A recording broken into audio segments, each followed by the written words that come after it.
ಶ್ರೀ ದತ್ತ ಭಾಗವತ. ಶಿವಂ ಶಾಂತಂ ಪ್ರಸನ್ನಂ ಓಂಕಾರಂ ಸಚ್ಚಿತ್ಸುಖ ಕೇವಲಂ ಭಕ್ತ ಮುಕ್ತಿಪ್ರದಂ ವಂದೇ ದತ್ತಾತ್ರೇಯಂ ಜಗದ್ಗುರುಂ. ಭಾಗ 4. ಉತ್ತರಕಾಂಡ. ದ್ವಿತೀಯ ಸ್ಕಂದ. ಶ್ರೀ ನರಸಿಂಹ ಸರಸ್ವತಿ ಅವತಾರ. ಅಧ್ಯಾಯ 13. ಗುರುಗಳ ಗಾಣಗಾಪುರದ ಪ್ರಸಂಗಗಳು 7. 60 ವರ್ಷದ ಬಂಜೆಗೆ ಮಕ್ಕಳಾದದ್ದು. ಗಾಣಗಾಪುರದಲ್ಲಿ ಆಪಸ್ತಂಭ ಶಾಖೆಯ ಶೌನಕ ಗೋತ್ರದ ಸೋಮನಾಥನೆಂಬ ಒಬ್ಬ ಬ್ರಾಹ್ಮಣನಿದ್ದನು. ಅವನಿಗೆ ಗಂಗಾ ಎಂಬ ಪತಿವ್ರತಾ ಶಿರೋಮಣಿಯು ಹೆಂಡತಿಯಾಗಿದ್ದಳು. ಸೋಮನಾಥನು ವೇದಶಾಸ್ತ್ರ ಪಾರಂಗತನಾಗಿದ್ದನಲ್ಲದೆ ಅದರಂತೆ ಆಚರಣೆಯನ್ನು ಮಾಡುತ್ತಿದ್ದನಾದರೂ ಗಂಗಾಳ ಹೊಟ್ಟೆಯಿಂದ 60 ವರ್ಷಗಳವರೆಗೆ ಒಂದು ಸಂತಾನವಾಗಿರಲಿಲ್ಲ. ಆಕೆಗೆ ಊರಿಗೆ ಊರೇ ಬಂಜೆ ಎಂದು ಕರೆಯುತ್ತಿತ್ತು. ಆದರೂ ಆಕೆಯು ನಿರಂತರವಾಗಿ ಭಕ್ತಿಯಿಂದ ಪತಿಸೇವೆ ಮಾಡುತ್ತಿದ್ದಳಲ್ಲದೆ ಅನುದಿನವೂ ಗುರುದರ್ಶನ ಪಡೆದು ಅವರಿಗೆ ಆರತಿ ಬೆಳಗುವ ನೇಮವನ್ನಿಟ್ಟುಕೊಂಡಳು. ಹೀಗಿರಲು ಒಂದು ದಿನ ಗುರುಗಳು ಆಕೆಯನ್ನು ಕರೆದು, ಅವ್ವ ಗಂಗಾಬಾಯಿ, ನೀನು ಯಾವ ಅಪೇಕ್ಷೆಯನ್ನಿಟ್ಟುಕೊಂಡು ದಿನಂಪ್ರತಿ ಮಠಕ್ಕೆ ಬಂದು ನಮ್ಮ ದರ್ಶನ ಪಡೆದು ನಮಗೆ ಆರತಿ ಬೆಳಗುತ್ತೀ ಎಂದು ಪ್ರಶ್ನಿಸಿದರು. ಆಗ ಆಕೆಯು, ಸ್ವಾಮಿ, ನಾನು ನಿಪುತ್ರಕಳು, ಲೋಕ ನಿಂದೆಗೊಳಗಾದ ಪಾಪಿಯು. ನನ್ನ ಅತ್ತೆಯ ಮನೆ ಹಾಗೂ ತವರು ಮನೆಯ 21 ಕುಲದ ಪಿತೃಗಳು ನಮ್ಮ ಉದ್ಧಾರಕ್ಕಾಗಿ ಚಿಂತಿಸುತ್ತಿರುವರು. ನಾನು ನಿತ್ಯ ನದಿ ಸ್ನಾನಕ್ಕೆ ಹೋದಾಗ ಅಲ್ಲಿ ಸಕಲ ಸ್ತ್ರೀಯರು ತಮ್ಮ ತಮ್ಮ ಮಕ್ಕಳೊಂದಿಗೆ ನಾನಾ ತರದ ಆಟಗಳನ್ನು ಆಡುತ್ತಿರುವುದನ್ನು ನೋಡುತ್ತೇನೆ. ಆದರೆ ಮಂದ ಭಾಗ್ಯಳಾದ ನನ್ನ ಹಣೆಯಲ್ಲಿ ಬ್ರಹ್ಮನು ಆ ಪುಣ್ಯ ಬರೆದಿಲ್ಲ. ನನ್ನ ಜನ್ಮವು ವ್ಯರ್ಥ. ಈಗಾಗಲೇ ನನಗೆ 60 ವರ್ಷಗಳಾದವು. ಇನ್ನಂತೂ ಮಕ್ಕಳಾಗುವುದಿಲ್ಲ. ಮುಂದಿನ ಜನ್ಮದಲ್ಲಾದರೂ ನನಗೆ ಪುತ್ರರಾಗುವಂತೆ ವರ ಕೊಡಿರಿ ಎಂದು ಬೇಡಿಕೊಂಡಳು. ಗಂಗಾಬಾಯಿಯ ಮಾತುಗಳನ್ನು ಕೇಳಿದ ಗುರುಗಳು ನಕ್ಕು, ಹೇ ಗಂಗಾಬಾಯಿ, ಮುಂದಿನ ಜನ್ಮವನ್ನು ತಿಳಿದವರಾರು? ಆ ಜನ್ಮದಲ್ಲಿ ಹಿಂದಿನ ಜನ್ಮದ ಸ್ಮರಣೆಯಾದರೂ ಹೇಗೆ ಉಳಿಯುವುದು? ನೀನು ನಿತ್ಯವೂ ನಮ್ಮ ಮಠಕ್ಕೆ ಬಂದು ನಮಗೆ ಆರತಿಯನ್ನು ಬೆಳಗುವ ನೇಮವನ್ನು ಪಾಲಿಸುತ್ತಿರುವುದರಿಂದ ನಮಗೆ ಬಹಳ ಸಂತೋಷವಾಗಿದೆ. ಆದ್ದರಿಂದ ನಿನಗೆ ಈ ಜನ್ಮದಲ್ಲಿಯೇ ಸುಲಕ್ಷಣ ಕನ್ಯಾಪುತ್ರರು ಹುಟ್ಟುವರು. ನೀನು ಚಿಂತಿಸದಿರು ಎಂದು ಹೇಳಿದರು. ಅವರ ಮಾತು ಕೇಳಿ ಇದು ಶುಭ ಲಕ್ಷಣವೆಂದು ಸೆರಗಿಗೆ ಗಂಟು ಹಾಕಿಕೊಂಡು, ಸ್ವಾಮಿ, ನಾನು ಈಗ ರಜಸ್ವಲೆ ಸಹ ಆಗುವುದಿಲ್ಲ ಅಂದ ಮೇಲೆ ನನಗೆ ಮಕ್ಕಳಾಗುವ ಬಗೆ ಹೇಗೆ? ಈಗ 60 ವರ್ಷಗಳವರೆಗೆ ನಾನು ಮಕ್ಕಳ ದೆಸೆಯಿಂದ ನಾನಾ ವ್ರತಗಳನ್ನು ಮಾಡಿದೆನು. ಅಶ್ವಥ ಪೂಜಾ ಪ್ರದಕ್ಷಿಣೆಗಳನ್ನು ಮುಗಿಸಿದೆನು. ಮುಂದಿನ ಜನ್ಮದಲ್ಲಾದರೂ ಮಕ್ಕಳಾಗಲೆಂಬ ಅಭಿಲಾಷೆಯಿಂದ ಇನ್ನೂ ಅಶ್ವತ್ಥ ಪೂಜೆಯನ್ನು ಮಾಡುತ್ತಲೇ ಇರುವೆನು. ಆದರೆ ಆ ಅಶ್ವತ್ಥನಾರಾಯಣನು ನನಗೇನೂ ಕೊಡಲಿಲ್ಲ. ಆದರೆ ನೀವು ನನ್ನ ಮೇಲೆ ಅಂತಃಕರಣದಿಂದ ವರದಾನ ಮಾಡಿದಿರಿ. ದೈವದಲ್ಲಿಲ್ಲದ್ದನ್ನು ಅಶ್ವತ್ಥನಾರಾಯಣನಾದರೂ ಎಲ್ಲಿಂದ ಕೊಡುವನು? ಆದುದರಿಂದ ಅವನನ್ನು ಪೂಜಿಸುವುದು ವ್ಯರ್ಥ ಹಾಗೂ ಮೂರ್ಖತನ ಎಂದಳು. ಆಕೆಯು ಸಂತೋಷ ಅತಿರೇಕದಿಂದ ಹೇಳಿದ ಎಲ್ಲ ಮಾತುಗಳನ್ನೂ ಕೇಳಿ ಗುರುಗಳು, ಗಂಗಾಬಾಯಿ, ಅಶ್ವತ್ಥವನ್ನು ನಿಂದಿಸಬೇಡ.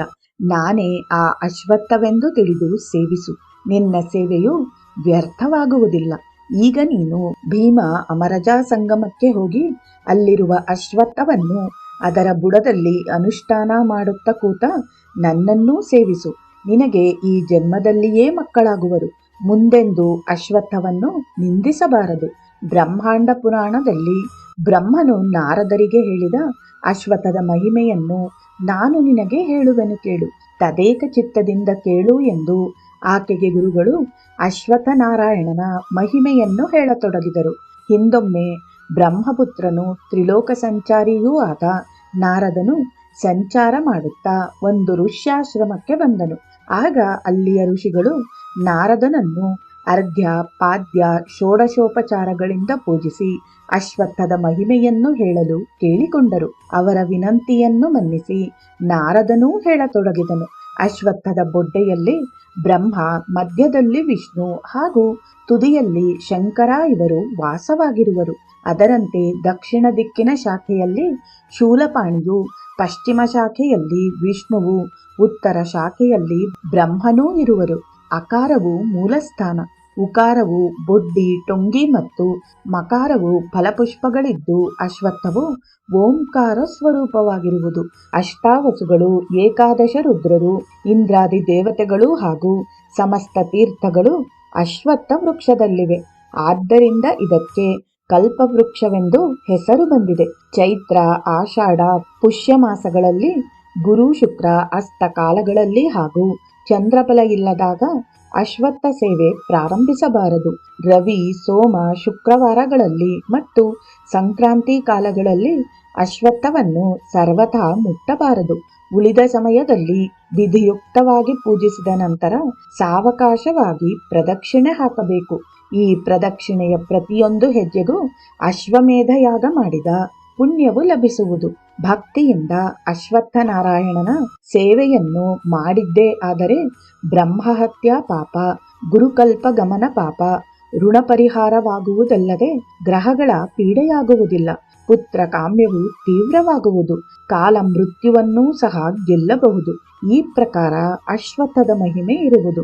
ನೀನು ಈಗಿಂದೀಗ ನಾವು ಹೇಳಿದಂತೆ ಭೀಮ ಅಮರಜಾ ಸಂಗಮಕ್ಕೆ ಹೋಗಿ ಅಲ್ಲಿರುವ ಅಶ್ವತ್ಥವನ್ನು ಸೇವಿಸು ಎಂದು ಶ್ರೀ ನರಸಿಂಹ ಸರಸ್ವತಿಗಳು ಹೇಳಲು ಆಕೆಯು ಹಾಗೆಯೇ ಮಾಡಿದಳು.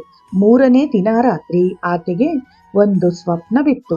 ಆ ಸ್ವಪ್ನದಲ್ಲಿ ಓರ್ವ ಬ್ರಾಹ್ಮಣನು ಆಕೆಗೆ ಕಾಣಿಸಿಕೊಂಡು, ಎಲವು ಸ್ತ್ರೀಯೇ, ಕೇಳು, ನಿನ್ನ ಕಾರ್ಯವಾಯಿತು. ನೀನು ಗಾಣಗಾಪುರಕ್ಕೆ ಹೋಗಿ ಅಲ್ಲಿ ಗುರುಗಳಿಗೆ 7 ಪ್ರದಕ್ಷಿಣೆಗಳನ್ನು ಮಾಡಿ ಭಕ್ತಿಯಿಂದ ವಂದಿಸು. ಆಗ ಅವರು ನಿನಗೇನು ಕೊಡುತ್ತಾರೋ ಅದನ್ನು ತೀವ್ರ ತಿಂದುಬಿಡು. ಅದರಿಂದ ನಿನ್ನ ಇಷ್ಟಾರ್ಥ ಪೂರ್ಣವಾಗುವುದು. ಮನಸ್ಸು ಗಟ್ಟಿ ಮಾಡಿಕೊಂಡು ತೀವ್ರ ಹೋಗು ಎಂದು ಆ ಬ್ರಾಹ್ಮಣನು ಹೇಳಿ ಅಲ್ಲಿಯೇ ಅದೃಶ್ಯನಾದನು.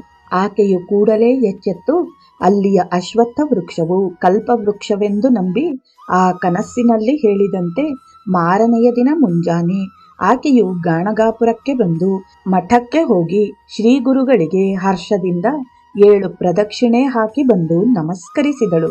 ಆಗ ಗುರುಗಳು, ಗಂಗಾಬಾಯಿ, ನಿನ್ನ ಕಾರ್ಯವಾಯಿತು. ಈಗ ತೀವ್ರ ಮನೆಗೆ ಹೋಗಿ ಊಟ ಮಾಡು.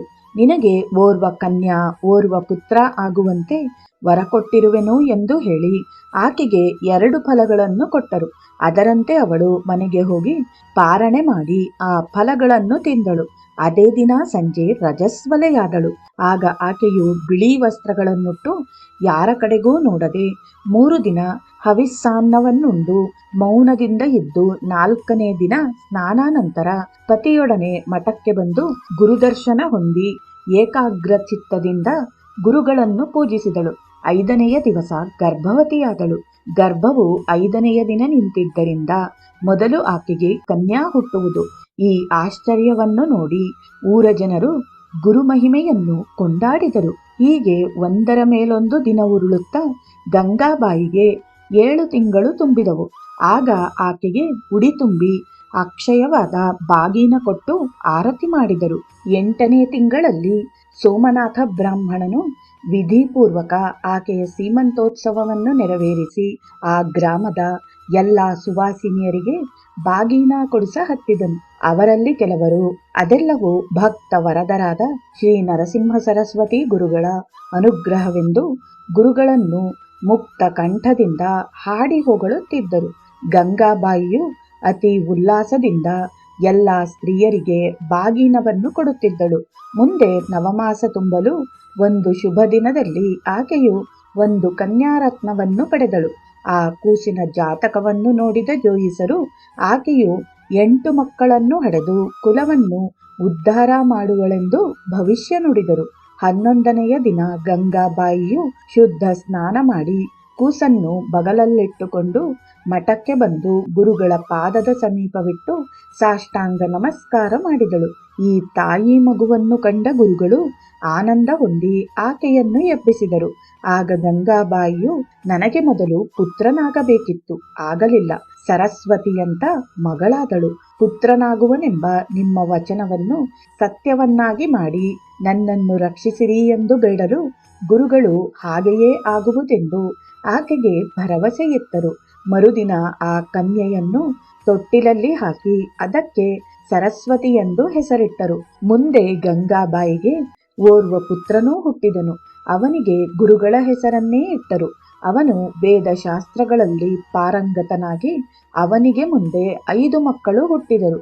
ಈ ರೀತಿ ಗುರುಗಳಲ್ಲಿ ಯಾರಿಗೆ ಅಚಲ ವಿಶ್ವಾಸವಿರುವುದೋ ಅವರನ್ನು ಗುರುಗಳು ಪ್ರೀತಿಯಿಂದ ಕಾಪಾಡಿ ಅವರ ಸಕಲ ಇಷ್ಟಾರ್ಥಗಳನ್ನು ಪೂರೈಸುವರು ಎನ್ನುವಲ್ಲಿಗೆ ಈ ಅಧ್ಯಾಯವು ಮುಕ್ತಾಯವಾಗುತ್ತದೆ.